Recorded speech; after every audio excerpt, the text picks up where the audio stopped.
What is up, guys, and welcome back to our Director of Football versus Head Coach series. Today we kick off our respective Europa League campaigns, but before that, we got to run the intro.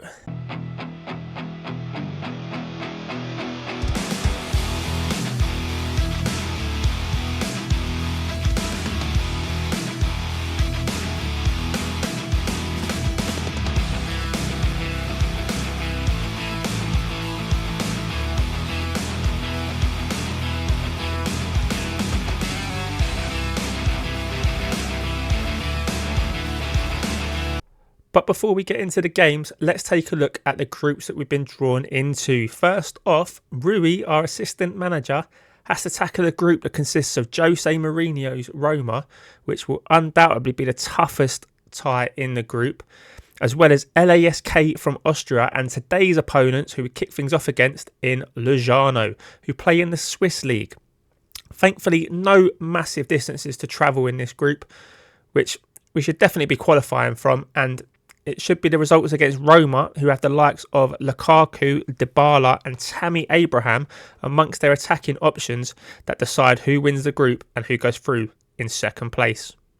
And for the group that faces PottsyFM and his merry men, arguably a tougher assignment awaits us here, with a group that's made up of Dynamo Zagreb, PSV Eindhoven and French side Toulouse, who of course have wonder kid goalkeeper Restes in between the sticks.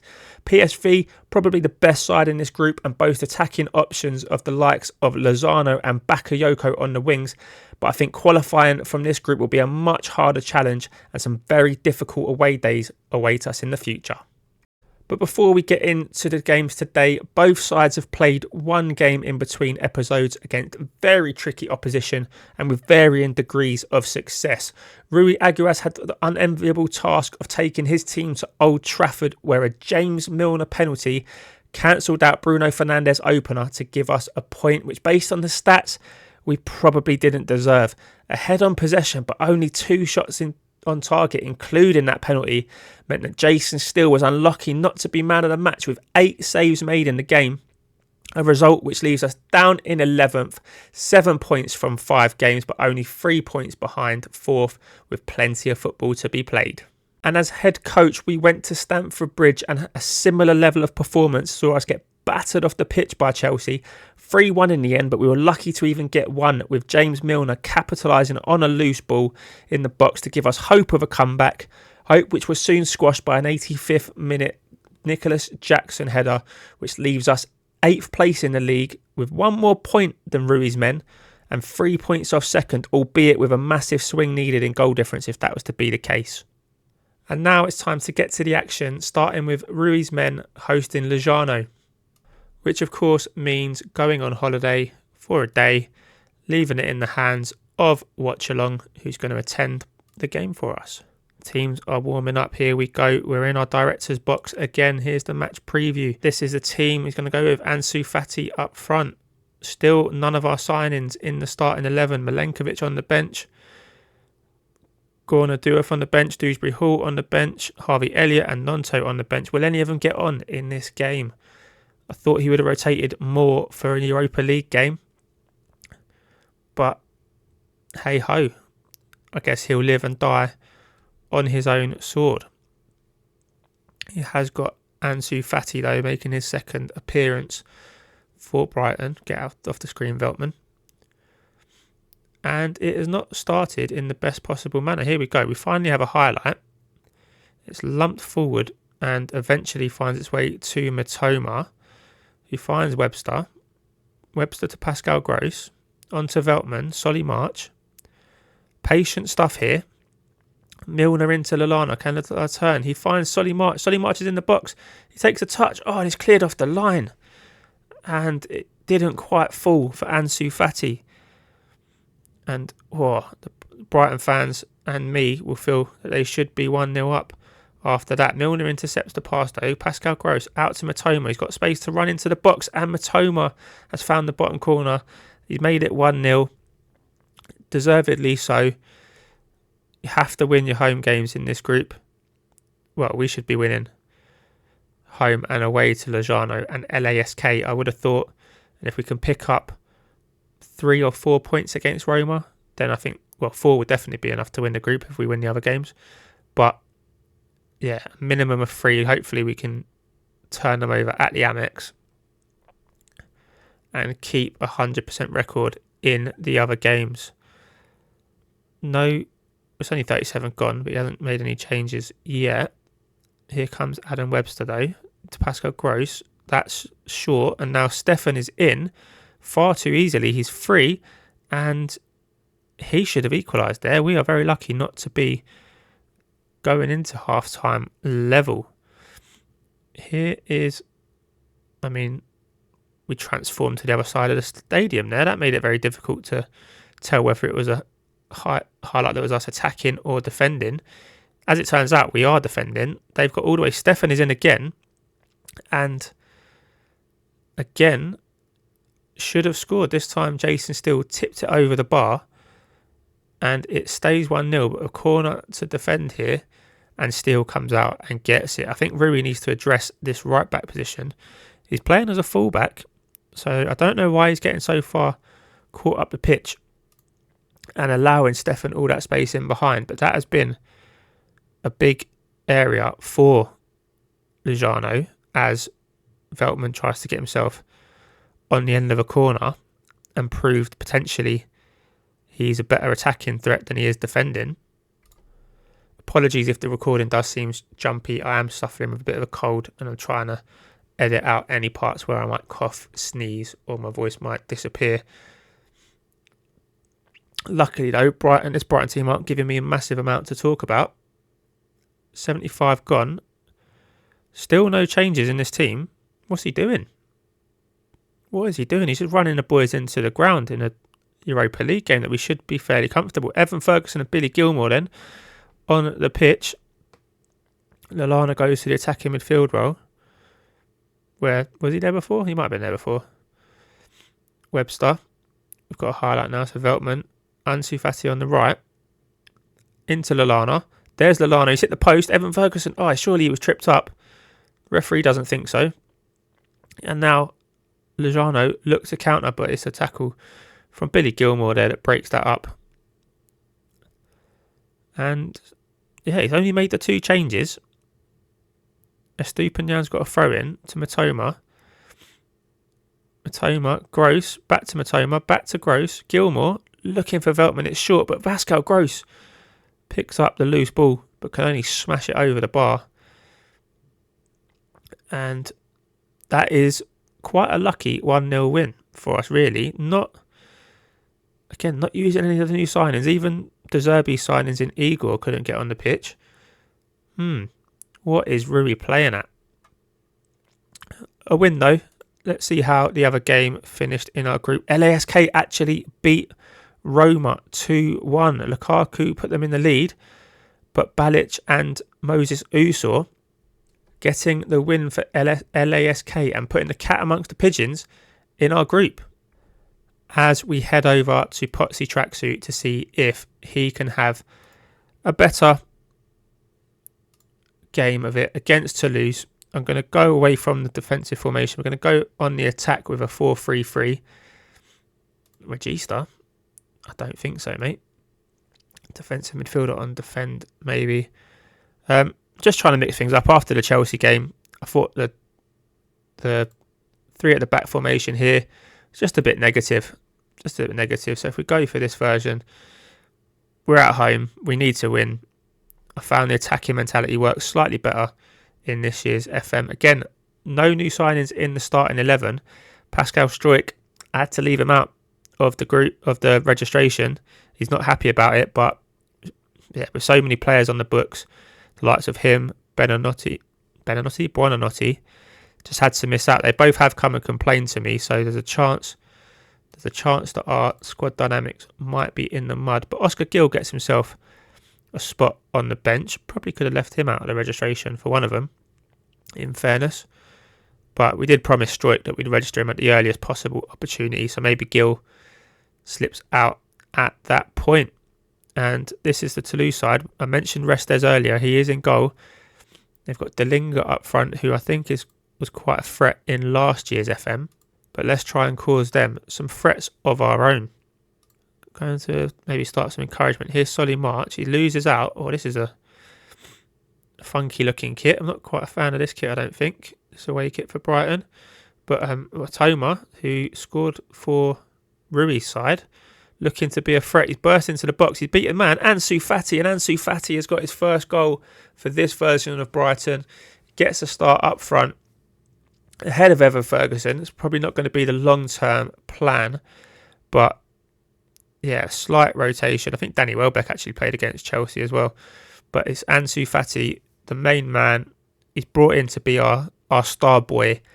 And that is how he has started this game. He's put us 1-0 up. Hopefully some early nerves calmed from that goal. And fingers crossed we can build on it and have a stronger performance.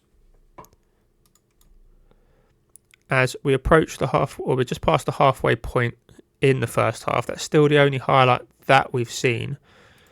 I'm going to demand more because I do feel we need to push on. And like I said in the last game, we do need to win our home games, especially in this group, given that this is you'd probably expect this to be a much tighter group with much more difficult away games in it. Having said that, Roma went away to LASK and lost, so maybe the director of football's group is going to be equally as hard. As we look for Matoma in the box, he's not the biggest, he's bobbling around, a bit of head tennis. It's at the feet of Estupiñán now. A poor first touch, but a better second one, and it's deflected. But Estupiñán, we did get a bid for him in the director of football version, which we turned down. But of course, there was also a bid for him on this save, which thankfully for us, our director of football turned down, because he's one of the better players of this Brighton team. Probably someone that they're going to cash in on at some point during the save, not going to lie. But while we've got him, we're going to look to make the most of him. And we're making the most of our dominance in this game so far. Pascal Gross with a free kick about 20 yards out. And I thought that was in. It was the top of the net that it rippled, not the back of it. Restes kicks it long, looking for Delinga, but Lewis Dunk is up to the aerial challenge. Estupiñán now. Back to Dunk. Dwelling on it a little bit. Into Milner. Gross. Here's Dunk. Patient build up at the back here. Now Adam Webster. Out to Veltman. Veltman has a little run before passing it to Solly March. I thought a little gap had opened up there. It has. Ansu Fati, I think, is offside there. It was a well-worked team goal. The kind of football you'd be massively happy playing. But is it good enough? Has he stayed onside? It doesn't. No, he hasn't. I thought he was offside from the first initial viewing. But this ball into Lallana there. And, I mean, he's looking... He shouldn't be ahead of the ball there, really. He's got a full view of what's going on. No defenders in his way.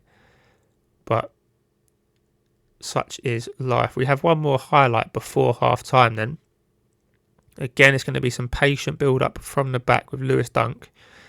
The ball was on into Lallana, is it? Yep, but it wasn't found. Solly March cuts in on his left and it's deflected again.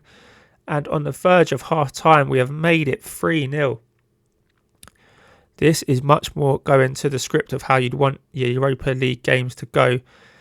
I thought he should have played the ball in, but it worked out. What do I know? I mean, I'm only the head coach. Solly March. And again, it's deflected. And Restes, for the third time in this half, is picking the ball out the back of his own net. Half-time is among us. We can get into the dressing room. I'm going to tell them we're pleased. Do I look to make any changes? Is there anyone? I mean, I tell you what.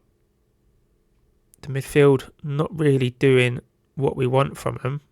Let's get Billy Gilmore on for... I'm going to get him on for Lallana because Lallana's got a booking. And that's all we'll make for half-time. If we're still comfortable around the hour mark, I'll look to get Evan Ferguson on.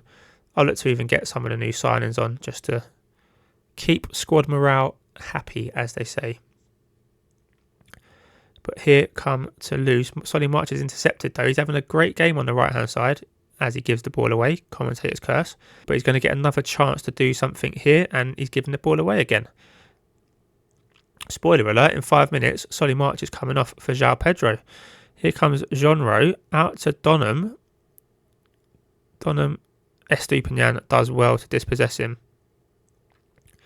And the ball finds its way back to Jason Steele in goal. Out to Veltman. Is Solly March going to have one last chance to do something? No, he's giving the ball away again, for crying out. Do you know what? Let's make the change now. You don't give the ball away 3 times in the space of a minute and stay on my pitch. Solly March off. João Pedro on. And there is the goal from Delinga. I mentioned him in the build-up as a threat. And quite frankly, thanks to Solly March and his inability to keep hold of a football, we have conceded. And it is 3-1. Very disappointing goal for us to concede there. Yes, we are going to make that change. Solly March. He was on a 7.7. I don't know how. He just give the ball away 3 times. He did to get a goal, to be fair. But, yeah. Not good. And we have given Toulouse a little bit of a lifeline here. But Estupiñán wins the ball back again. Arguably the best player on the pitch so far. He's got a goal. He's got a few tackles, interceptions. And now he's found Ansu Fati. He's got himself an assist as well, boys and girls. Purvis Estupiñán is the man of the moment. Ansu Fati is just loving life in a Brighton shirt. 2 goals in this game. He did play in the Chelsea game where he didn't do much, but that was playing from the left as Matoma had a knock. This time up front, he might be our best option as a striker. He's got himself a brace. Now we can look to make the changes that I was going to make. Veltman's got a book in. Let's give Oscar Gill a go. Let's give Igor still. Let's give Matoma a rest. We'll put Evan Ferguson on. We'll put Ansu Fati out to that left-hand side. And Dahu, you can come on for Mil Neymar. He's looking complacent. Everyone's looking complacent with 4-1 up at home. But I'm going to demand more. Let's try and get that complacency out of this team. Matoma out to Dunk. Dunk now finds Matoma again. What can Matoma do before he's about to be replaced? He can cut in on his right. Finds Milner. It's back. I thought that was going to fall to João Pedro. It finds the feet of Billy Gilmore even. And he makes it 5. I said we wanted to go on the attack. And yeah, attack might just be the best form of defence for this Brighton team. It's a lovely little volley from Billy Gilmore on his left. Yeah, we'll still make those changes. Thank you very much. Dynamo and PSG still sitting at PSV still sitting at 0-0. Hope maybe we're like an early kickoff. I don't think we were. So if that stays 0-0, again, it's a big result for us. Gives us a nice little foot up in the group. Looks like our game is going to stay at 5-1. I didn't demand more. So maybe the complacency is still going in. There it is. I mentioned 2 of their players. One of them got a goal. The other one got a 5.8. Not the best advert for someone I described as a wonder kid. But, hey, I found out from someone else's wonder kid video. So don't blame me.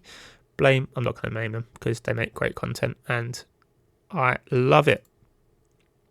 And that is where we're going to leave it for today, boys and girls. I'm going to play through some of these games and we'll come back for some important fixtures on Thursday. But in the meantime, if you could like the video, subscribe to the channel, all that jazz, that would be great. And I'll see you on Thursday.